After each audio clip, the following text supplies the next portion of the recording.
warahmatullahi wabarakatuh.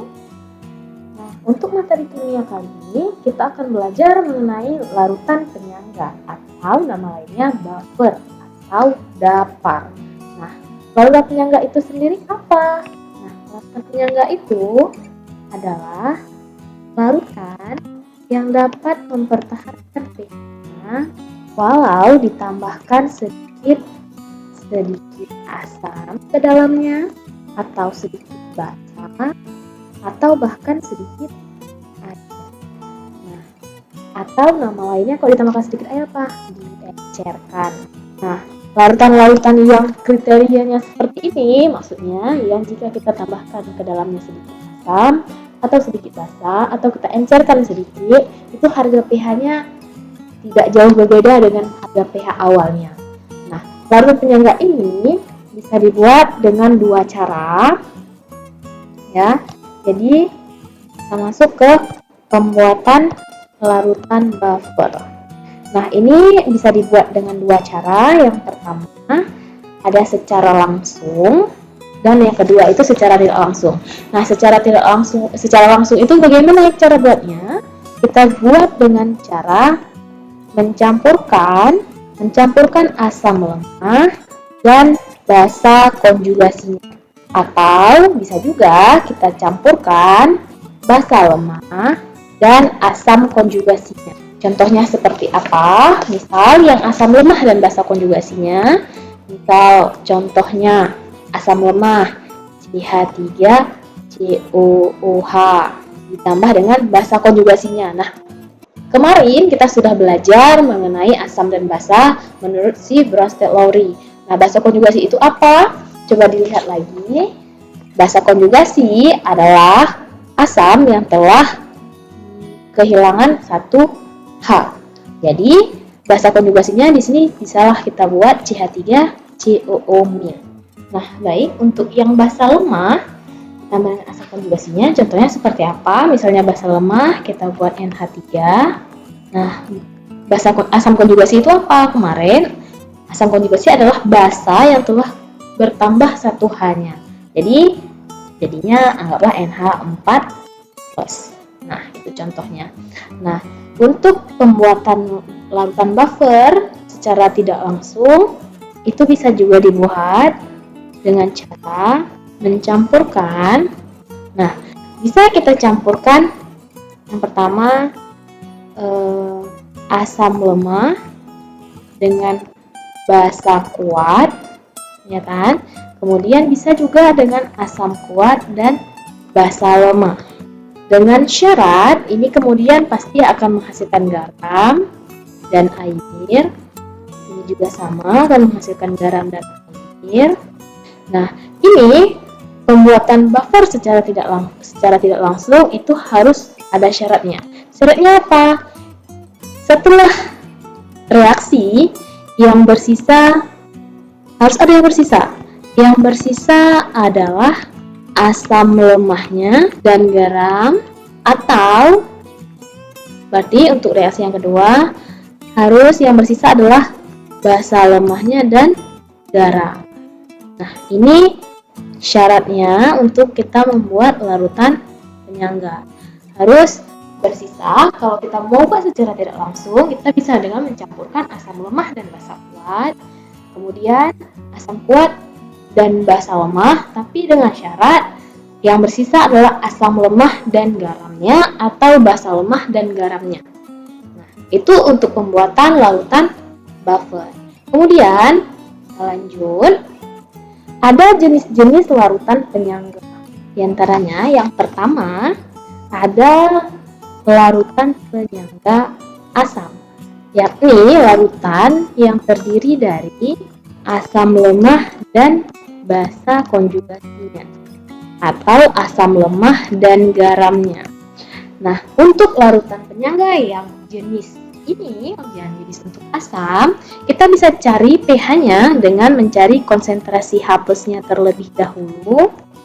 Kemudian, karena ada menyangkut asam lemah, maka pasti akan diketahui Ka-nya atau tetapan ionisasi asam dikali dengan konsentrasi asam lemah dibagi dengan konsentrasi garam atau basa konjugasinya. Jadi, konsentrasi asam lemah dibagi dengan konsentrasi basa konjugasinya. Nah, ini jangan lupa kita kali dengan valensinya. Valensi basa konjugasinya. Nah, kemudian ini untuk jenis larutan penyangga yang pertama. Jadi dia nggak banyak, larutan penyangga itu cuma ada 2 jenis. Yang kedua, itu ada larutan penyangga basa. Ya, ini larutan yang terdiri dari basa lemah dan asam konjugasinya. Nah, untuk mencari pH larutan penyangga basa ini, kita berarti harus mencari terlebih dahulu OH-nya dengan Kb atau tetapan ionisasi basa kita kali dengan konsentrasi basa lemah dibagi dengan konsentrasi asam konjugasinya. Jangan lupa kita kalikan dengan valensi asam konjugasinya. Jadi ini masih termasuk gampang. Nah, jenis-jenis larutan penyangga hanya ada 2, larutan penyangga asam dan larutan penyangga basa. Nah, seperti biasa untuk mencari pH setelah mendapatkan H+, kita bisa cari untuk pH larutan penyangga asam sama dengan min log konsentrasi H+. Nah, untuk larutan penyangga basa bisa kita cari pH-nya dengan 14 dikurang dengan min log konsentrasi OH-. Baik, kita lanjut ke contoh soal. Bagaimana nih contoh soal untuk larutan penyangga? Baik, ini contoh soal. Kita masuk ke dalam contoh soal. Jika ke dalam suatu larutan basa lemah LOH 0,1 m ditambahkan larutan L2SO4 0,05 m. Nah, bila Kb basa LOH itu 1 kali 10⁴, maka pH campuran tersebut adalah, nah, coba kita buat dulu, diketahui. Berarti konsentrasi LOH adalah 0,1 m, kemudian konsentrasi L2SO4 adalah 0,05 m. Nah, KbClOH adalah 1 kali 10⁵. Ditanya apa? Nah, yang ditanya adalah pH campuran atau larutan. Bagaimana nih kita penyelesaiannya? Kan kita harus lihat dulu yang dicampurkan itu apa. Yang pertama dia bilang yang dicampurkan adalah basa lemah. LOH ini adalah basa lemah. Nah, kemudian ditambahkan larutan L2SO4. Dari namanya saja kita sudah tahu ini adalah garam. Jadi jika ada basa lemah ditambah garam, nah, garam ini adalah asam konjugasi yang telah berikatan dengan anion lain. Jadi namanya apa nih kalau ada basa lemah dengan garam? Ini berarti komposisi dari buffer. Berarti ini adalah larutan buffer atau larutan penyangga. Jadi kita cari secara rumus buffer. Nah, karena ini adalah basa lemah dan ditambah dengan garam, berarti ini adalah buffer basa. Bagaimana cara mencari pH untuk larutan buffer basa? Pertama, kita harus cari dulu konsentrasi OH-nya. Rumusnya apa tadi? Rumusnya adalah Kb dikali konsentrasi basa lemah per konsentrasi garam atau basa konjugasi sama dikali dengan valensinya. Coba kita lihat Kb-nya berapa? Kb-nya adalah 1 kali 10⁵ dikali dengan 0,1 molar per 0,05 molar dikali valensinya si garam adalah 1. Kemudian ini 0,1 dibagi 0,05 adalah 2, berarti 2 dikali 1 kali 10⁵ adalah 2 kali 10⁵. Ini untuk step yang pertama. Karena yang ditanya adalah pH-nya, maka tinggal kita masukkan saja pH karena dia basa dengan 14 kurang log konsentrasi OH-. Nah, ini sama dengan 14 dikurang min log. Tadi UH-nya yang kita cari adalah 2 kali 10 pangkat min 5. Berarti 2 kali 10 pangkat min 5. Berarti tinggal kita buat aja 14 dikurang 5 ditambah log 2.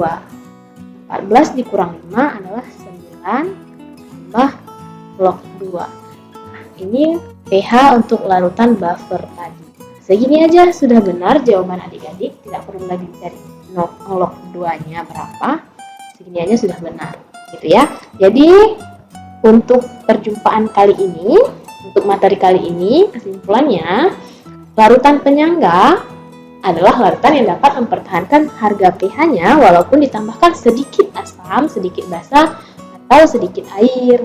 Nah, untuk membuat larutan buffer itu bisa dibuat dengan dua cara, yaitu secara langsung dan secara tidak langsung. Yang intinya buffer itu mengandung asam atau basa lemah dan basa konjugasinya. Ya, jadi kalau mau dibuat secara tidak langsung juga bisa, tapi harus ada syaratnya, yaitu yang bersisa harus asam lemah dan garamnya atau basa lemah dan garamnya. Nah, untuk jenis-jenis larutan penyangga itu ada dua, yaitu larutan penyangga asam dan larutan penyangga basa. Oke, sampai sekian dulu perjumpaan kali ini. Saya akhiri, terima kasih atas perhatiannya. Assalamualaikum warahmatullahi wabarakatuh.